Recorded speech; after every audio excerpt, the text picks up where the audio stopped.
Hello दोस्तों, welcome my YouTube channel. दोस्तों, आशा करते हैं आप सब अच्छे होंगे और अपनी पढ़ाई कर रहे होंगे।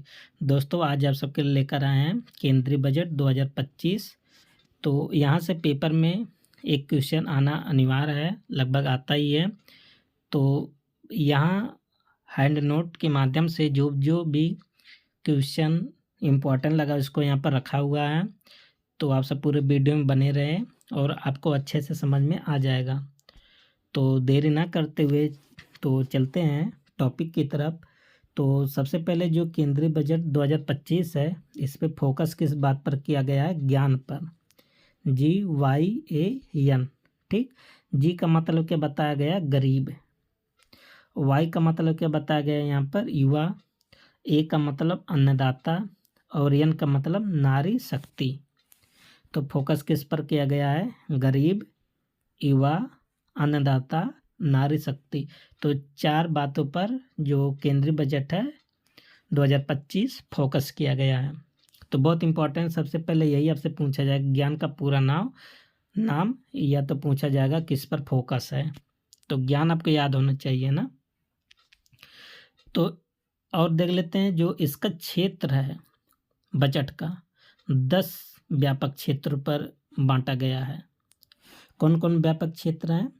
कृषि का विकास और उत्पादकता में गति लाना, ये भी इस पर टारगेट किया गया, फोकस किया गया कि कृषि को, जो कृषि की उत्पादकता है उसमें कैसे गति लाया जाए, इस पर ध्यान दिया गया है। दूसरा क्या है बात है? ग्रामीण संपन्नता और अनुकूलन निर्माण, मतलब ग्रामीण क्षेत्रों का विकास बहुत इम्पोर्टेंट है। समावेशी गति के पथ पर सबके साथ लेकर चलना, मतलब जो समावेशी विकास है, राज्यों के साथ मिलकर काम करना। भारत में विनिर्माण बढ़ाना और मेक इन इंडिया को और आगे ले जाना बहुत इम्पोर्टेंट है। तो यहाँ पर देखिए मेक इन इंडिया आया है, तो आप सब मेक इन इंडिया जो प्रोग्राम है, योजना है, इसको याद कर लीजिएगा क्योंकि यहाँ पर जिक्र हुआ है मेक इन इंडिया का। और क्या? यमी को सहायता देना, किस पर फोकस किया गया है? यमी। छठवां क्या है? रोजगार के जरिए विकास को समर्थ बनाना। ठीक। अगला क्या बताया गया है? जनता, अर्थव्यवस्था और इनोवेशन में निवेश, मतलब जागरूक करना अर्थव्यवस्था में। ठीक। ऊर्जा आपूर्ति और सुनिश्चित करना। नौवां क्या? निर्यात को बढ़ावा देना। अच्छा, निर्यात को क्यों बढ़ावा दिया जाएगा? क्योंकि जब वस्तु बाहर जाएगा तो विदेशी पैसा अपने देश में आएगा। जब विदेशी पैसा अपने देश में आएगा तो हमारी अर्थव्यवस्था और क्या होगा? मजबूत होगा। इनोवेशन को पोषित करना। ठीक, ये भी इम्पोर्टेंट है। तो 10 क्षेत्र थे, आपको बता दिया गया है। अब आगे देख लेते हैं क्या क्या इसमें किया गया जो कि बहुत इम्पोर्टेंट है। बिहार वालों के लिए तो सौगात मोदी जी ने भर भर के दिए हैं, आप सब जान भी रहे हैं। रीजन क्या है? चाचा जी कितने मोदी जी से लगाव हो गया है ना। तो खैर वो सब बात दूसरी है, तो सबको पता है क्या चल रहा है क्या नहीं। इसमें देख लेते हैं 100 जिलों में पीएम धान्य कृषि योजना शुरू की जाएगी, बहुत इम्पोर्टेंट है, मोस्ट इम्पोर्टेंट है, जान लीजिए। तो कितने जिलों में प्रधानमंत्री धान्य कृषि योजना शुरू किया जाएगा? 100 जिले में। और 100 जिले कौन होंगे? 100 जिलों को, ऐसे जिलों को टारगेट किया गया है जहां पर मतलब कृषि की उत्पादकता कम है। ठीक। तो इसके अंतर्गत क्या होगा? 1.7 करोड़ किसानों को लाभ मिलेगा। इसके अंतर्गत 100 जिलों से कितने किसान लाभान्वित होंगे? 1.7 करोड़ किसान। और राज्यों के साथ इसे क्या किया जाएगा? चला जाएगा। और 100 ऐसे ज़िले होंगे जहां पर उत्पादन कम होगा। ठीक, बहुत इम्पोर्टेंट है, मोस्ट इम्पोर्टेंट है। अगला क्या है? ये भी बहुत इम्पोर्टेंट है। जल जीवन मिशन को कब तक ले बढ़ा दिया गया है? 2028 तक। ठीक। और ये शुरू कब हुआ था जल जीवन मिशन? 15 अगस्त 2019 को। और असम में 12.7 लाख मीट्रिक टन वार्षिक क्षमता वाला एक संयंत्र बनेगा। ठीक। आगे क्या है, अगला पॉइंट क्या है, 12 लाख की सालाना कमाई पर टैक्स से छूट। इसका मतलब है कि यदि आपकी सालाना इनकम 12 लाख रुपए है तो आपके ऊपर कोई टैक्स नहीं लगेगा। बहुत बड़ा छूट मिला आपकी बात। बीमा क्षेत्र की एफडीआई बहुत इंपॉर्टेंट है भी। पहले बीमा क्षेत्र की जो एफडीआई 74% थी, अब इसको बढ़ाकर कितना कर दिया गया, 100% कर दिया गया। 74 से डायरेक्ट 100।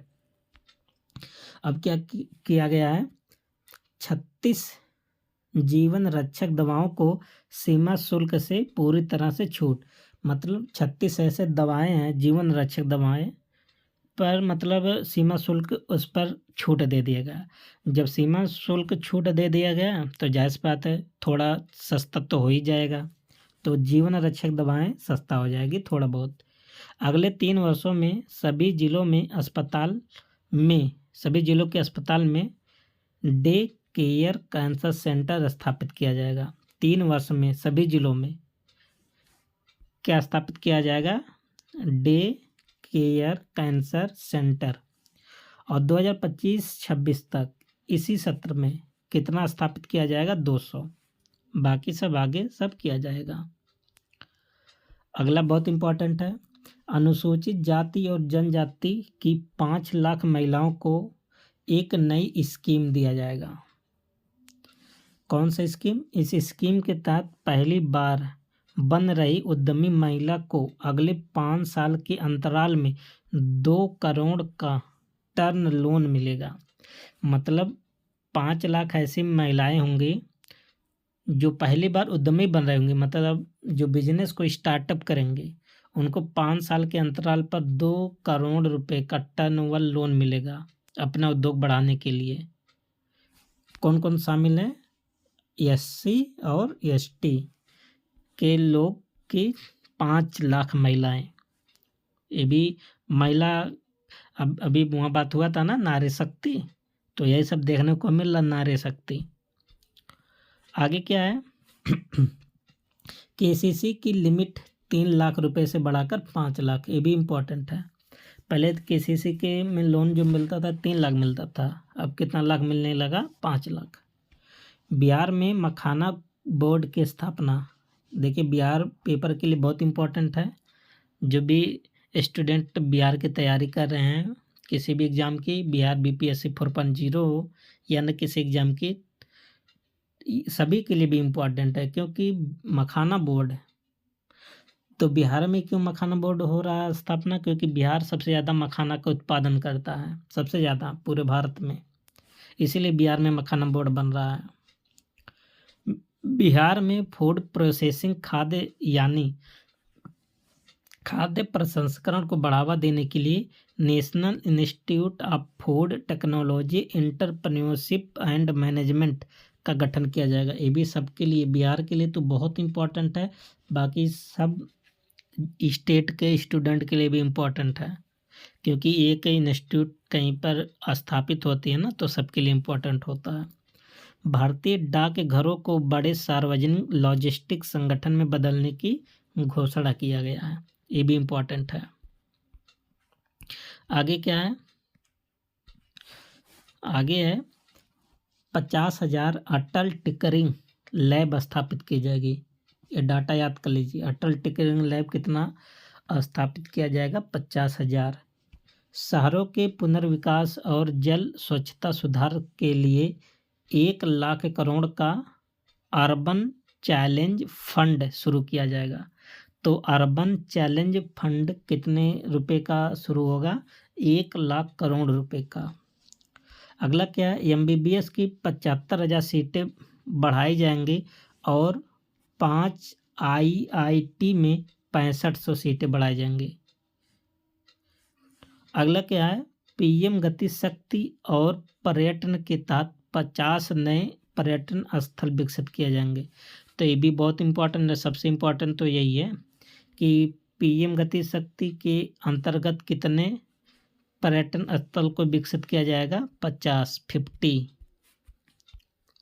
नेक्स्ट क्या है, सशक्त आंगनबाड़ी और पोषण 2.0 योजना के तहत 8 करोड़ बच्चों को समर्थन, मतलब पोषण 2.0 जो जीरो शुरू हुआ था उसके अंतर्गत कितने बच्चे कवर होंगे? 8 करोड़। स्टार्टअप के लिए क्रेडिट गारंटी सीमा बढ़ाकर 20 करोड़ की गई। बहुत इंपॉर्टेंट है। स्टार्टअप के लिए क्रेडिट गारंटी सीमा कितने करोड़ का हो गया? 20 करोड़ का। एक स्वास्थ्य विभाग का योजना, अब स्वास्थ्य विभाग की योजना देख लेते हैं कि स्वास्थ्य विभाग को कितना राशि दिया गया है।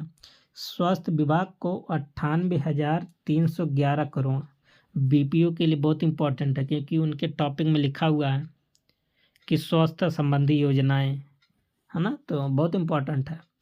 98,311 करोड़ का इसमें प्रावधान किया गया है।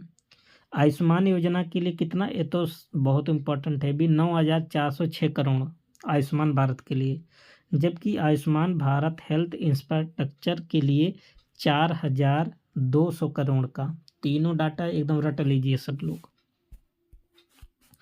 और ग्रामीण विकास के लिए बीपीओ के लिए तो बहुत इंपॉर्टेंट है, लेखपाल के लिए, बीपीओ के लिए।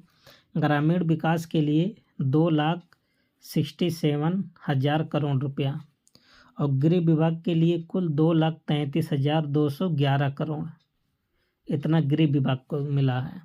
और कृषि एवं संबंधित गतिविधि के लिए 1,71,437 करोड़, कृषि से संबंधित कितना? 1,71,437 करोड़। आगे क्या है? डाटा तो आप सबको याद करना पड़ेगा क्योंकि डाटा पूछ लेता है। रक्षा बजट कितना रखा गया है इसमें देख लेते हैं, तो 68,000 नहीं, इकाई, दाई, सैकड़ा, हजार, 10,000, लाख, 6,81,210 करोड़ का रक्षा बजट। केंद्र सरकार ने शिक्षा क्षेत्र में एआई को बढ़ावा देने के लिए 500 करोड़ की लागत से एक नया सेंटर ऑफ एक्सीलेंस स्थापित करेगी। बहुत इंपॉर्टेंट है। देखिए, जो केंद्र सरकार है, एआई को बढ़ावा देने के लिए सेंटर स्थापित किया जा रहा है। कितने करोड़ का? 500 करोड़ का। और एक क्या? स्वामी फंड 2.0 की घोषणा, ये तो मोस्ट इम्पॉर्टेंट। SWAMIH फंड 2.0 की घोषणा किया गया है। इसका पूरा नाम आपसे पूछ सकता है। S for special window for affordable mid income housing. इसके लिए कितना रुपए खर्चा होगा? 15,000 करोड़ इस फंड के लिए। तो जो जो इम्पोर्टेंट लगा बजट 2025 में, केंद्र के बजट, वो यहाँ पर कवर हो गया। बाकी यदि और योजना से संबंधित कोई फंड अगर मिलता है तो इसके लिए सेकंड पार्ट आएगा। बाकी इतना तो मोस्ट इम्पॉर्टेंट है। आप सब नोट्स बना लीजिए, लिख लीजिए, एक बार पढ़ लीजिए, याद हो जाएगा। तो अब मिलते हैं नेक्स्ट वीडियो में। आप सब वीडियो को सपोर्ट कीजिए जिससे आप सबको अच्छा से अच्छा कंटेंट मिल सके। बाकी आप सब देख रहे हैं कि अभी तो हैंड राइटिंग ही है, क्योंकि चलिए कोई बात नहीं, आप सब सपोर्ट कीजिए अच्छे से। तब तक के लिए best of luck. Thank you.